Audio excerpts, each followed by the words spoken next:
Gold, trusted gold buyers. మీరు తాకట్టు పెట్టిన బంగారాన్ని విడిపించి ఈ రోజు ఉన్న మార్కెట్ ధరకు కొనబడను.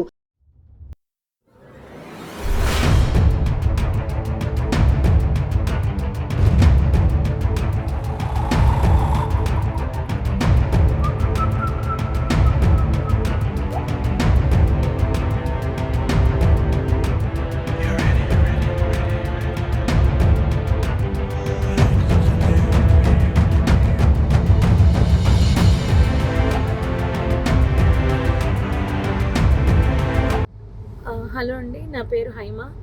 నేను పుట్టపర్తి వెళ్ళి హైదరాబాద్ వస్తున్నాను. కర్నూలు దగ్గర మీకు యాక్సిడెంట్ అయింది కదండి. ఆ యాక్సిడెంట్ దగ్గర దూరంగా ట్రాఫిక్ జామ్ అయింది. ఎందుకు అంత జామ్ ఆగి ఉంది? అది సాధారణంగా అది ఆగే ప్లేస్ కాదు. ఆగి ఎందుకు ఉంది అని అడిగితే అప్పుడు నా పక్కన కూర్చున్నాడు కాబట్టి డ్రైవర్కి తెలుసు. డ్రైవరు అక్కడ కాలిపోతున్నట్టుంది మ్యామ్, బస్సు కాలుతుంది అక్కడ అన్న. సరే గబగబా ఏదైనా హెల్ప్కి వెళ్దామా, అసలు ఏమన్నా పోలీసులు వచ్చారా లేదా అని నేను గబగబా కారు దిగి వెళ్ళానండి. వెళ్ళేసరికి బస్సు తగలబడిపోతుంది. కొంతమంది కింద కూర్చుని ఏడుస్తున్నారు, ఎవరెవరు ఉన్నారని ఏడుస్తున్నారు, కొంతమంది టెన్షన్ పడుతున్నారు, ఇలా ఉన్నారు. ఆ బస్సుకు సంబంధించిన వాళ్ళు అలా వాళ్ళ పరిస్థితి అలా ఉంది. ఇంకా మిగిలిన వాళ్ళు వాళ్ళ ఫోన్లు అన్నీ కూడా పాప అందులో కాలిపోయాయి. చాలామంది దగ్గర ఏమీ బయటకు వచ్చిన వాళ్ళ దగ్గర ఏమీ రాలేదు. అక్కడ ఉన్న మిగిలిన జనం అండి మొబైల్స్తో వీడియోస్ తీసుకుంటున్నారండి. ఎవరైనా పోలీస్కి కాల్ చేయలేదు. నేను కార్ దిగి వచ్చే హడావుల్లో ఫోన్ ఏమో కార్లో వదిలేశాను. వర్షం పడిపోతుందో పక్క నుంచి ఫోన్ టచ్ చేయడానికి కూడా ఎవరిదైనా అడిగి తీసుకుని టచ్ చేద్దామని వర్షానికి తడిచి అది పని చేయట్లేదు. నేను మళ్ళీ గబగబా కార్ దగ్గరికి వెళ్ళి వెంటనే కర్నూలు ఎస్పీ గారికి అండ్ ఎస్బీ ఇన్స్పెక్టర్ గారికి కాల్ చేశానండి. లక్కీగా ఎప్పుడో నెంబర్స్ ఉన్నాయి. కాల్ చేస్తే వాళ్ళు ఇమీడియట్లీ రెస్పాండ్ అయ్యారు. వాళ్ళు రెస్పాండ్ అయిన కాసేపటికి రూరల్ సిఏ గారి బృందం అంట వాళ్ళు వచ్చారు. దాని ముందే ఫైర్ స్టేషన్ వాళ్ళు వచ్చేసారు. అండ్ ముందు ఫైర్ స్టేషన్ వాళ్ళని నెక్స్ట్ ఫైర్ సిబ్బంది, నెక్స్ట్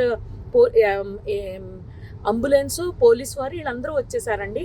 అప్పటికే ఒక ప్రైవేట్ వెహికల్లో ఒక 6గురిని హాస్పిటల్ పంపించారు. నాతో ఇంకొక అతను ఎవరో హరీష్ అంట, ధర్మవరానికి చెందిన అతను. పాపం చాలా మంచి వ్యక్తి ఆయన కూడా. ఆయన ఒక 6గురిని ప్రైవేట్ వెహికల్లో ఎక్కించి పంపించారు. తర్వాత వీళ్ళు వచ్చాక ఒక 5గురిని అంబులెన్స్లో ఎక్కించడం జరిగింది. ఆయన తీసుకెళ్లారండి. ఆ తర్వాత ఈ లోపలనే మొత్తం ఎస్పీ గారు, పోలీస్ సిబ్బంది అందరూ వచ్చేసారు.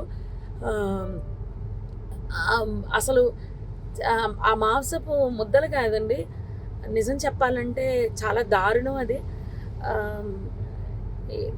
అస్థిపంజరాలు అలా సీట్లలోనే చూసేసరికి అసలు నాకైతే వల్ల కాలేదు. ఎవరైనా ఫ్యామిలీ అండి, చాలా ఆ ఫ్యామిలీ ఎంత బాధపడుతూ ఉంటారో. నేను అది తట్టుకోలేకపోయాను. వస్తూ అక్కడ ఆంజనేయ స్వామి గుడి దగ్గర ఆగిపోయి నదిలో మునగడం జరిగింది. నిజం చెప్పాలంటే చాలా బాధాకరం అండి.